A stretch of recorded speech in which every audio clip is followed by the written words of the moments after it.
একটার সঙ্গে একটা যোগসূত্র বার করে এবং তার থেকে তদন্ত এগিয়ে নিয়ে যাওয়ার চেষ্টা করছেন সিবিআইয়ের আধিকারিকরা। আর এরই মধ্যে যে তথ্যগুলো আপনাদের সামনে আমরা তুলে ধরছি, প্রথম থেকেই পুলিশের গড়িমসি কি ছিল এই তদন্তের ক্ষেত্রে, তার কারণ কেন এই প্রশ্ন, প্রথম থেকেই ধামাচাপা দেওয়ারও কি চেষ্টা চালানো হচ্ছিল, এই প্রশ্নই বা কেন তোলা হচ্ছে।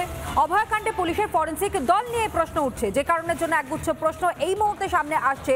পুলিশের গড়িমসি এবং ধামাচাপা দেওয়ার চেষ্টা কিনা, অভয়ার খুনে কেন যাননি বায়োলজিস্ট, এমনকি ফরেন্সিক দলে কোনো বায়োলজিস্ট ছিলেন না। অপরাধ স্থলে ফরেন্সিকের 4 জন উপস্থিত ছিলেন, দলে টক্সিকোলজিস্ট এবং সায়েন্টিফিক অ্যাসিস্ট্যান্ট উপস্থিত ছিলেন টক্সিকোলজিস্ট সনত সাহা, দলে ছিলেন সায়েন্টিফিক অ্যাসিস্ট্যান্ট গৌতম বোস, বাকি দুজন সিভিক ভলেন্টিয়ার। দুই সিভিক অর্থাৎ সুরজিৎ দাস এবং সৌরভ মল্লিক সেমিনার রুমে ছিলেন এই দুজন। সেই প্রশ্ন উঠছে, তার কারণ সুরজিৎ এবং সৌরভ দুজনেই সিভিক ভলেন্টিয়ার। সনত সাহার ক্রাইম সিনের প্রশিক্ষণ নেই, তা প্রশ্ন সামনে আসছে। এমনকি নিয়ম মাফিক নমুনা সংগ্রহ করা হয়েছে কি, দলে কেন ছিল সিভিক ভলেন্টিয়ার, প্রমাণ নষ্ট করাতেই কি পাঠানো হয়েছিল সিভিক ভলেন্টিয়ার, যে দুজনের নাম এই মুহূর্তে সামনে উঠে আসছে। ওই যে বলেছিলাম একটা হত্যা, কিন্তু এর পেছনে আরও অনেক রহস্য রয়েছে, যেই রহস্যের একটার পর একটা পর্দা ফাঁস হতে চলেছে। তদন্ত যত এগোচ্ছে ততই একটার পর একটা নতুন চরিত্র সামনে আসছে। আর এখানে যে প্রশ্নগুলো সামনে আসে, এক্ষেত্রে কলকাতা পুলিশের গড়িমসি, কলকাতা পুলিশের ভূমিকা, ধামাচাপা দেওয়ার চেষ্টা, একগুচ্ছ প্রশ্ন এক্ষেত্রে উঠে আসছে। তার কারণ অভয়াকাণ্ডে পুলিশের ফরেন্সিক দল নিয়ে প্রশ্ন আসছে। অভয়ার খুনে কেন ঘটনাস্থলে যাননি বায়োলজিস্ট, যেখানে একজন বায়োলজিস্টের উপস্থিত থাকার কথা রয়েছে, কিন্তু তার উপস্থিতি নজরে পড়েনি। ফরেন্সিক দলে কোনো বায়োলজিস্ট উপস্থিত ছিলেন না। অপরাধ স্থলে ফরেন্সিকের 4 জন ছিলেন এবং দলে টক্সিকোলজিস্ট এবং সায়েন্টিফিক অ্যাসিস্ট্যান্ট উপস্থিত ছিলেন। টক্সিকোলজিস্ট যিনি উপস্থিত ছিলেন তার নাম সনত সাহা এবং দলে ছিলেন সায়েন্টিফিক অ্যাসিস্ট্যান্ট যার নাম গৌতম বোস, এবং বাকি দুজন যারা ছিলেন তারা civic volunteer.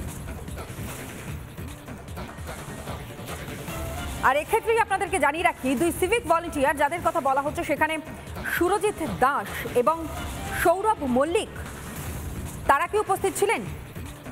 Ajay Kumar Gupta forensic বিশেষজ্ঞ, তিনি আমাদের সঙ্গে এই মুহূর্তে রয়েছেন টেলিফোন লাইনে। অজয়বাবু, এই ঘটনাতেই আপনার কাছে একেবারে প্রশ্ন সরাসরি করতে চাইবো, এই যে ফরেন্সিক দল নিয়ে রীতিমতো প্রশ্ন উঠে আসছে, সেখানে একজন বায়োলজিস্ট থাকার কথা, কিন্তু তার উপস্থিতি সেভাবে নজরে পড়েনি। অন্যদিকে ফরেন্সিকে যে 4 জন উপস্থিত ছিলেন তার মধ্যে একজন টক্সিকোলজিস্ট ছিলেন এবং সায়েন্টিফিক অ্যাসিস্ট্যান্ট উপস্থিত ছিলেন, এবং বাকি দুজন নাকি সিভিক ভলেন্টিয়ার।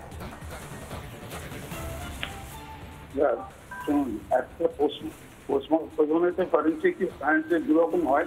প্রথম যখন বডি ডিটেক্টেড হয়, সেখানে স্পট এক্সামিনেশনের জন্য পুলিশ থেকে রিকুইজিশন দেওয়া হয় director forensic science laboratory West Bengal তাকে, হ্যাঁ। অথবা যদি সিবিআই করে, তাহলে সিবিআই যে কলকাতায় যে ল্যাবরেটরি বা সেন্ট্রাল ফরেন্সিকের যে ডাইরেক্টর আছেন কলকাতাতে, তাকে দেওয়া হয় যে সেই পাঠাবেন লোকজন, মানে যারা আছে। শুধু বায়োলজি বলে নয়, ফরেন্সিক সায়েন্স ল্যাবরেটরি যতগুলো ডিভিশন আছে তাদের প্রত্যেককে ইনচার্জকে একজনা করে রিপ্রেজেন্টেটিভ পাঠাতে বলতে হয়, কেননা পুরো ইনভেস্টিগেশনটা একসঙ্গে করার জন্য। অজয়বাবু, ফরেন্সিক টিমে সর্বোচ্চ কতজন থাকতে পারেন এবং সর্বনিম্ন কতজন, মানে ন্যূনতম কতজন উপস্থিত থাকতে পারেন? শুনুন, আপনি একটা ভুল করছেন। ফরেন্সিক সায়েন্স ল্যাবরেটরিটা আমার আন্ডারে তো নয়, ওটা হচ্ছে ফরেন্সিক সায়েন্স ল্যাবরেটরি যিনি ডিরেক্টর, তার আন্ডারে। সেই জন্য তাকে প্রশ্ন করবেন, তাহলে বলতে পারবেন। আর সবচেয়ে ভালো হচ্ছে আমি যেহেতু ফরেন্সিক মেডিসিনের লোক, আমরা এইগুলো তারা ল্যাবরেটরি থেকে যে রিপোর্ট দেয়, আমরা সেইটাকে ফলো করি, তারপর আবার ফার্দার রিপোর্ট দিই।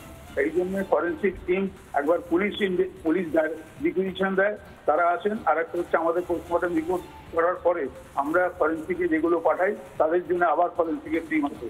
সেইগুলো হচ্ছে ফরেন্সিক সায়েন্স ল্যাবরেটরি যিনি ডাইরেক্টর থাকেন, আইদার সেন্ট্রালের কলকাতা ল্যাবরেটরি যিনি আছেন, অথবা কলকাতা স্টেটের যে বি কলোনির ওখানে যে ল্যাবরেটরি আছে ফরেন্সিকের, সেই ওয়েস্ট বেঙ্গল স্টেট ফরেন্সিক, সেইখানে ডাইরেক্টরকে রিকুইজিশন দেওয়া হয়, আমরা সেখানে পাঠিয়ে দিই ফরেন্সিকের পোস্টমর্টম করার পরে। পোস্টমর্টমের জিনিসগুলো যেগুলো একবার আছে, তো ওনারা তখন পাঠান।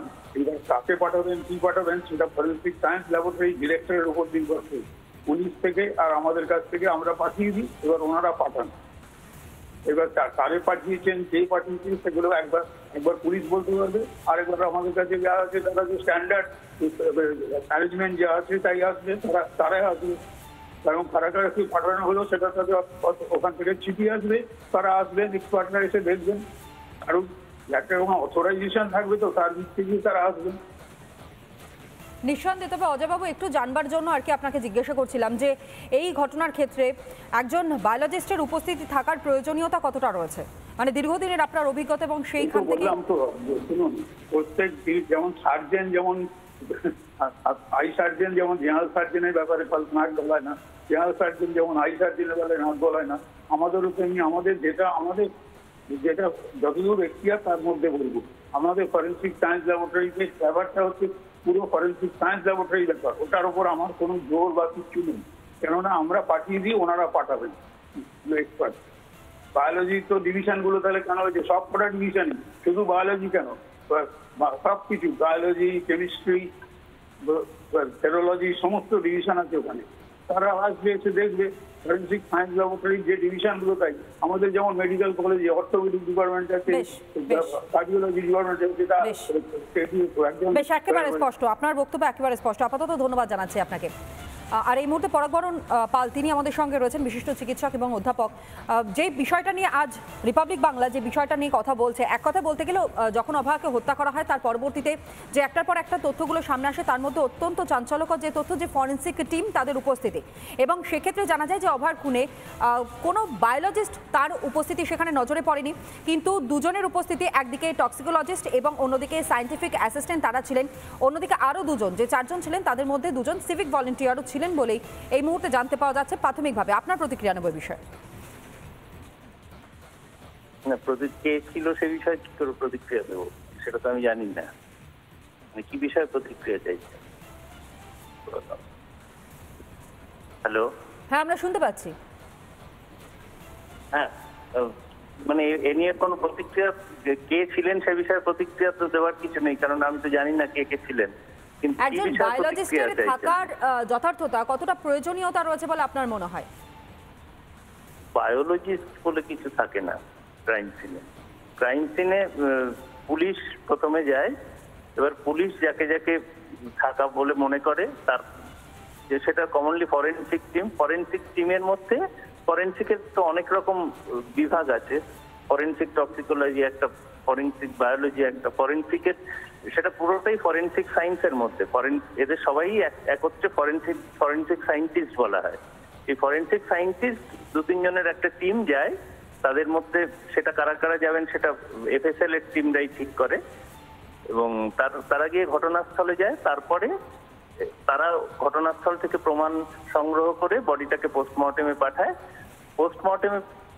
পোস্টমর্টেম করার পরে অনেক সময়, বা পোস্টমর্টেম করার আগে অটোপসি সার্জন অনেক সময় প্লেস অফ অকারেন্স ভিজিট করতে চান, সেটা খুবই কম ক্ষেত্রে, সব ক্ষেত্রে চান না। তো সেক্ষেত্রে তাকে নিয়ে হয়তো আরেকবার যাওয়া হবে, কিন্তু প্রাথমিক ঘটনাস্থলে ইনভেস্টিগেশনটা পুলিশ যাকে ডেকে পাঠায় সেটা ফরেনসিক টিম তারাই করে। বেশ, ধন্যবাদ জানাই আপনাকে।